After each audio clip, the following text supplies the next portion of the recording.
ممبر رسول پر ہونا صاحب زادہ حضور اہل سنت فاضل علوم اسلامیہ حضرت علامہ مولانا فضل رسول محمد حسان قادری دامت برکاتہ شخصیہ ناظم تعلیمات مدرسہ عالیہ قادریہ بدر شریف اور محفل میں لائق صدر احترام علماء کرام محترم سامعین و حاضرین، السلام علیکم ورحمۃ اللہ وبرکاتہ۔ الحمدللہ القادر المقتدر القدیر والصلاة والسلام علی السید البشیر النذیر، اما بعد فاعوذ باللہ من الشیطان الرجیم، بسم اللہ الرحمن الرحیم۔ وَإِذِ ابْتَلَىٰ إِبْرَاهِيمَ رَبُّهُ بِكَلِمَاتٍ فَأَتَمَّهُنَّ قَالَ إِنِّي جَاعِلُكَ لِلنَّاسِ إِمَامًا۔ صدق اللہ العظیم۔ بارگاہ رسالت مآب صلی اللہ تعالیٰ علیہ وسلم میں درود پاک پڑھنے، اللہم صلی علی سیدنا مولانا محمد مبارک وسلم علیہ الصلوۃ والسلام علیک یا رسول اللہ، یا نبی اللہ، یا حبیب اللہ۔ اللہ رب العزت کا لاکھ لاکھ فضل و احسان کہ اس نے اس بابرکت اور با مقصد محفل میں حاضری کی توفیق عطا فرمائی۔ اس سرزمین پر بندہ ناچیز کی یہ دوسری حاضری ہے۔ پڑھوں کا کرم ہوا، حاضری ہوئی اور دولت آباد شریف ہوتے ہوئے یہاں پر حاضر ہوئے۔ جب میں پہلی مرتبہ یہاں حاضر ہوا تھا تو حضرت اقدس محبوب غوث اعظم فخر قادریت حضور تاجدار اہل سنت حضرت علامہ مولانا شاہ عبد الحمید محمد صالح قادری قدس سرہ نورانی کی مائیت میں حاضر ہوا تھا، اور آج کی حاضری انہی کی برکات اور انہی کی امانتوں کے امین، ان کے صاحبزادے حضور عظامیہ قادری دامت برکاتہ القدسیہ کے ساتھ حاضر ہوں، ان کی برکتیں لے کر یہ یہاں پر جلوہ افروز ہے۔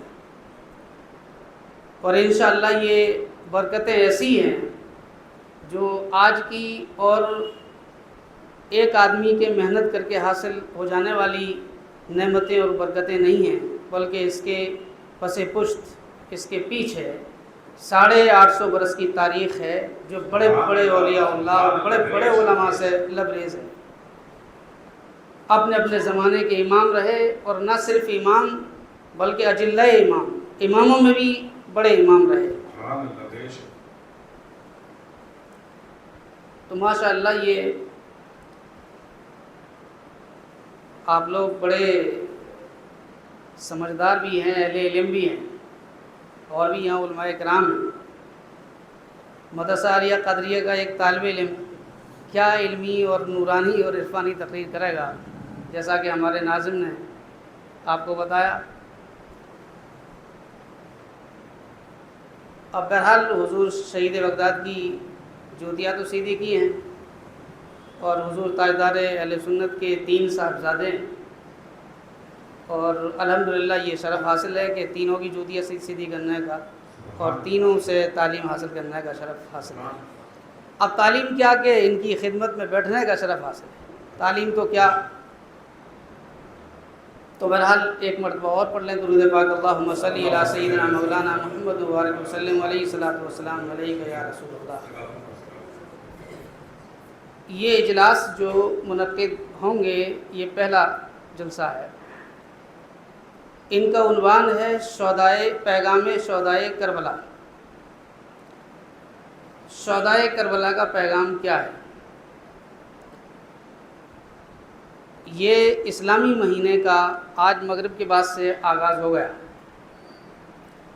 ورنہ تو آج 30 ذی الحجہ تھی، اور مغرب کے بعد کیونکہ اسلامی اعتبار سے جو ہے تاریخ بدل جاتی ہے، تو اس جہت سے یہ آج محرم کی پہلی تاریخ بھی ہو گئی۔ اور الحمدللہ محرم کی پہلی تاریخ سے جلسے شروع ہوئے تھے، جنہوں نے یہ اہتمام کیا ہے اللہ نے ان کی مراد بھی پوری کر دی اور اس کا تعلق ذی الحجہ سے بھی باقی ہے۔ تو میں نے سوچا کہ ایک بیچ کی کڑی بیان کروں، اور میں نے عنوان بنایا ہے اسلام کا تصور قربانی۔ اسلام میں قربانی کی اہمیت کیا ہے؟ جب ہم یہ سمجھ جائیں گے کہ اسلام میں قربانی کتنی اہم ہے، قربانی کیوں دی جاتی ہے، پھر قربانی دینے کے بعد اس سے ملتا کیا ہے، اس سے حاصل کیا ہوتا ہے، اسی عنوان کو، اسلام کا تصور قربانی میں اسی چیز کو لے کے آپ حضرات کے سامنے تھوڑی دیر کوشش کروں گا سمجھانے کی۔ اسلام کا پہلا مہینہ محرم الحرام اور اسلام کا آخری مہینہ ذی الحجہ جو کہ ابھی گزرا، ان دونوں مہینوں میں ربط کیا ہے؟ ان دونوں مہینوں کا ربط ہے، یہ عام طور سے علماء سے سنتے رہتے ہوں گے کہ اسلام کا جو آخری مہینہ ہے وہ بھی قربانی سے تعلق رکھتا ہے، اور اسلام کا پہلا مہینہ ہے وہ بھی قربانی سے تعلق رکھتا ہے۔ پتہ یہ چلا کہ اسلام کے اول اور آخری، یعنی پہلا اور آخری دونوں مہینے قربانی سے تعلق رکھتے ہیں، تو انسان کی زندگی میں قربانی کتنی اہم ہے، کتنی ضروری ہے۔ اور دوسری بات یہ سمجھیں، اسلامی جو احکام ہیں وہ کچھ احکام کسی نبی سے آئے ہوئے ہیں، اور کوئی حکم جو ہے، کوئی عبادت کسی نبی سے منسوب ہے، لیکن یہ قربانی جو ہے یہ اتنی اہمیت رکھتی ہے اپنے اندر کہ تاریخ میں اس سے پرانی کوئی تاریخ ہی نہیں ہے۔ اسلام کی سب سے پرانی عبادت اور سب سے پہلی تاریخ میں جو چیز ہمیں نظر آتی ہے اس کا نام ہی قربانی ہے۔ قربانی کا تعلق کس نبی سے ہے؟ تو قرآن بیان کرتا ہے کہ قربانی کا تعلق حضرت آدم علیہ السلام سے ہے جو سب سے پہلے نبی ہیں، اور قربانی کا تعلق جب حضرت آدم علیہ السلام سے ہے تو چونکہ ان سے پہلے کوئی نبی نہیں، اس کا تصور کہاں ہے، قرآن میں کہاں آیا ہوا ہے؟ تو قرآن نے بیان کیا ہے وَاتْلُ عَلَيْهِمْ نَبَأَ ابْنَيْ آدَمَ بِالْحَقِّ إِذَا قَرَّبَ قُرْبَانًا فَتُقُبِّلَ مِنْ أَحَدِهِمَا وَلَمْ يُتَقَبَّلْ مِنَ الْآخَرِ۔ یہ پورا ایک تسلسل ہے۔ قصہ یہ ہے کہ حضرت آدم علیہ السلام کو دو بیٹے، ایک کا نام قابیل ہے، دوسرے کا نام حابیل ہے، دونوں نے اللہ کی بارگاہ میں قربانی پیش کی۔ قربانی آج کے ہمارے جو اسلامی شریعت ہے اس میں طرز بدلا ہوا ہے، اور اس میں قربانی کا طرز الگ تھا۔ ایک پہاڑ پر جو چیز ہوتی تھی اس کو پیش کرتے تھے، آسمان سے آگ آتی تھی، تو جس کی قربانی کو جو چیز پیش کرتا تھا، جس کو جلا دے وہ قربانی مقبول مانی جاتی تھی، ایک طریقہ الگ تھا۔ دونوں نے قربانی پیش کی، ایک نے مینڈے کی قربانی پیش کی، ایک نے جو کھیتی باڑی کرتے تھے اس کی قربانی پیش کی۔ آسمان سے آگ آئی اور حضرت حابیل کی قربانی کو قبول کر لیا، جلا دیا۔ قابیل کی قربانی پیش کی اس نے، لیکن قبول نہیں ہوئی۔ جب قربانی قبول نہیں ہوئی، اور قربانی قبول ہوتی کیوں نہیں ہے؟ اس کے پیچھے نیت کا بڑا دار و مدار ہے۔ اگر نیت فاسد ہو تو یہ پہلی قربانی جو دنیا میں ہوئی تھی، روئے زمین پر پہلی قربانی فساد نیت کی بنیاد پر منہ پہ مار دی گئی، قبول نہیں کی گئی۔ اور اب قیامت تک جس قربانی میں خلوص نہیں ہوگا اور نیت کا فساد ہوگا، وہ چاہے مالی قربانی ہو، چاہے جانور کی قربانی ہو، چاہے وہ جس چیز کی قربانی ہو، وہ قبول نہیں کی جائے گی۔ یہ اصول یہاں سے قرآن سے نکل کے آیا۔ اور اس میں بڑا مسئلہ یہ ہے کہ پھر فساد نیت کی بنیاد پر ایک بھائی دوسرے بھائی کو قتل کرنے پر آمادہ ہو گیا، اور یہاں تک کہ نیت کا فساد آگے بڑھتا گیا کہ اس نے اپنے بھائی کو قتل بھی کر دیا۔ اور چھوٹے بھائی نے کہا کہ آپ مجھے قتل کرنا چاہتے ہیں تو میں تمہاری طرف ہاتھ نہیں بڑھاؤں گا، تم مجھے قتل کرنا چاہتے ہو کر دو، کیونکہ میں مظلوم ہوں اور تم قاتل۔ کیونکہ اگر یہ بھی قتل کرنے کے در پہ ہوتے تو پھر حدیث ہے کہ القاتل والمقتول کلاہما فی النار، قتل ہونے والا اور قتل کرنے والا دونوں جہنم میں جائیں گے۔ یہ حدیث بیچ میں آ جاتی ہے۔ مسئلہ کیا ہے کہ جو قتل، دو لوگ جب جنگ کرنے کے لیے نکلے ہوئے ہیں تو ظاہر سی بات ہے کہ اگر ایک نہیں قتل کر سکا تو دوسرا اس کو قتل کر دے گا۔ اس بنیاد پہ کہ وہ نیت دونوں کی ایک دوسرے کو قتل کرنا ہے، لیکن یہاں پر قرآن میں یہ بات نہیں پائی جا رہی۔ ایک نے ہتھیار ڈال دیے اور کہا کہ تم مجھے قتل کرنا چاہتے ہو۔ یہی وجہ ہے، صحیح بخاری شریف کی حدیث ہے، نبی کریم صلی اللہ تعالیٰ علیہ وسلم نے فرمایا اس وقت سے لے کے اور قیامت تک دنیا میں جو بھی بے قصور قتل کیا جائے گا اس کے خون کا ایک حصہ قابیل کے نامہ اعمال میں لکھا جائے گا۔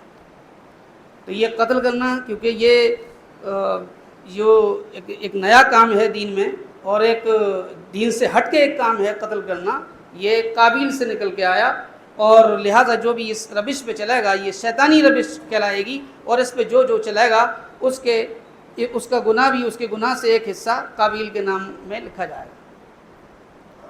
آج کی گفتگو میں نے جو آیت کریمہ پڑھی اس سے متعلق میں عرض کرنا چاہتا ہوں۔ قرآن کریم کہتا ہے وَإِذِ ابْتَلَىٰ إِبْرَاهِيمَ رَبُّهُ، کہ حضرت ابراہیم کو ان کے رب نے آزمایا۔ ایک بات اور میں یہاں پر عرض کر دوں رک کے، کہ اسلامی مہینہ تو ہمارا محرم سے شروع ہوتا ہے۔ قرآن کریم کہتا ہے يَسْأَلُونَكَ عَنِ الْأَهِلَّةِ قُلْ هِيَ مَوَاقِيتُ لِلنَّاسِ، اسلامی مہینہ جو ہے جتنی عبادات ہیں، نماز ہو، روزہ ہو، حج ہو، زکوٰۃ ہو، ہر عبادت جو گردش کر رہی ہے یہ اسی چاند کے تحت ہے۔ نظام تعلیم اور نظام اسلامیات کا جو نظام ہے وہ اسی چاند کی تاریخ کے ارد گرد گھوم رہا ہے۔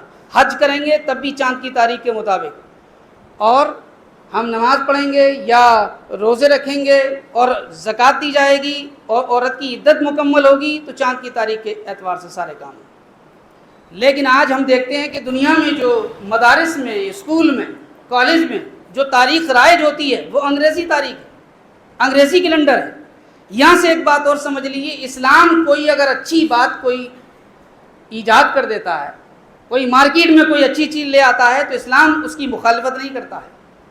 آج بھی اسکولوں میں اور کالجوں میں اگر انگریزی تاریخ لاگو ہوتی ہے تو کوئی بری بات نہیں ہے، اور اس پہ عمل کرتے ہیں، اچھی چیز کو فالو کرنا چاہیے، فالو کرتے ہیں۔ لیکن اسلامی عبادات کا جہاں تک مسئلہ ہے وہ چاند کی تاریخ سے تعلق رکھتی ہے۔